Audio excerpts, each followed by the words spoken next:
The significance of this speech is that it was a very successful protest. It brought great attention to the civil rights movement, and it helped in passing the Civil Rights Act. The I Have a Dream speech is one of the most famous American speeches that was given by Dr. Martin Luther King Jr., and this speech was given on the 28th of August in 1963. It was given on the steps of the Washington, D.C. Lincoln Memorial during the March on Washington. And the purpose of this speech was to end racial segregation, to achieve equality and social and civil rights. The literary devices that were used in I Have a Dream were repetition and irony. In repetition, when Martin Luther King repeats, I have a dream and with this faith, he is stating that a bright future is within mankind's hands and depends on people's actions, and that if we work together with faith, we will achieve a better future. He is also sharing his hope or belief of a more equal society, which isn't an impossible future if humanity changes for the better, and we all help each other to a better and more equal future. And second off, in irony, dramatic irony is used when Martin Luther King referenced the Declaration of Independence and said that America would be a land of freedom after the Declaration, but it happens to be still the same. The King references the U.S. Constitution or Declaration of Independence, which declared that America would be a land of freedom where all men are treated equally and all people are treated equally. He then states that this promise of freedom hasn't been achieved for Black Americans. In Martin Luther King's speech, one of the biggest themes is peace and freedom. Martin Luther King had a vision of a society in which race was not an issue in how people were treated or in how they were allowed to live their lives. It's sad because today's society, the King's vision, is not a reality in America. Martin Luther King wanted peace between the white man and the black man. The other theme, which is what the speech is based around, the theme is equality. Equality stands out as it was the main issue back then. All men are created equal. This is the principle that American society is based on. Next up, we have the speech's purpose. So every speech obviously has a purpose.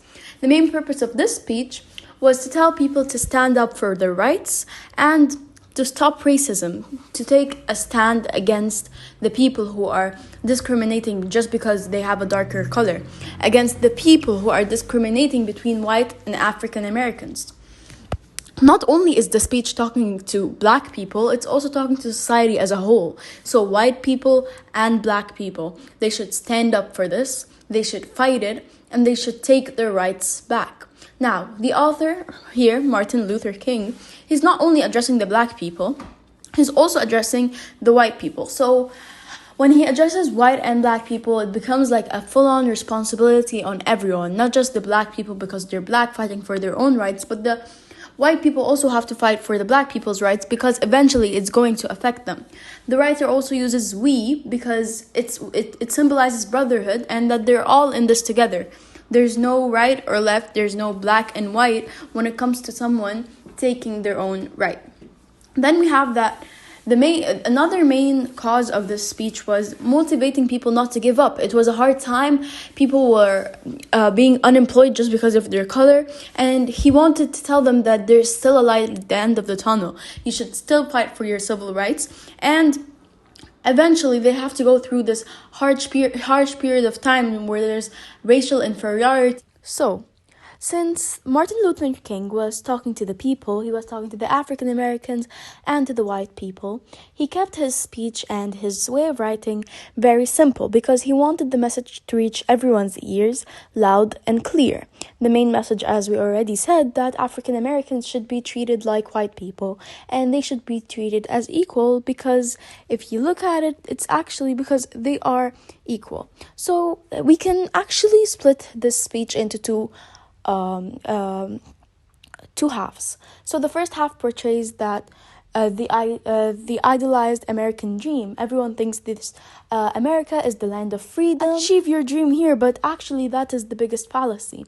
And that is exactly what Martin Luther is trying to say, that the American dream is a big fallacy, and the proof for that is how African Americans are being treated today. They are being treated as slaves, they are not getting employed, they are being treated as less, as if they were dirt on the ground. And that is exactly what Martin Luther is trying to get to the people's ears. Now, the second half is the future. He wants to shed light on the light at the end of the tunnel, because even though it's a dark time right now and the African Americans are going through a rough time, there is still hope for the future. He wants the future to be better. He wants people to be more accepting of the other races, not just black people, but other races in general, because in the end there's really no difference between the people.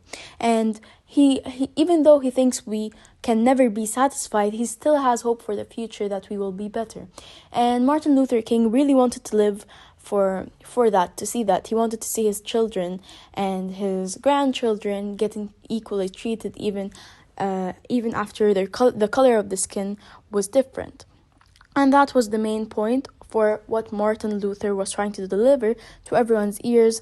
The black people, the white people, the brown people, literally everyone standing on the ground. That speech was meant for their ears. Also, King thought that people were born equal.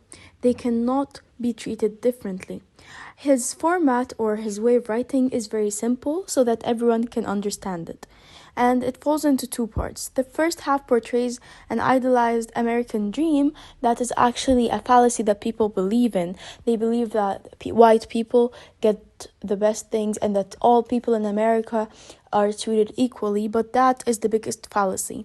The second part we have is when he's talking about the dream of the better and for the future to be brighter.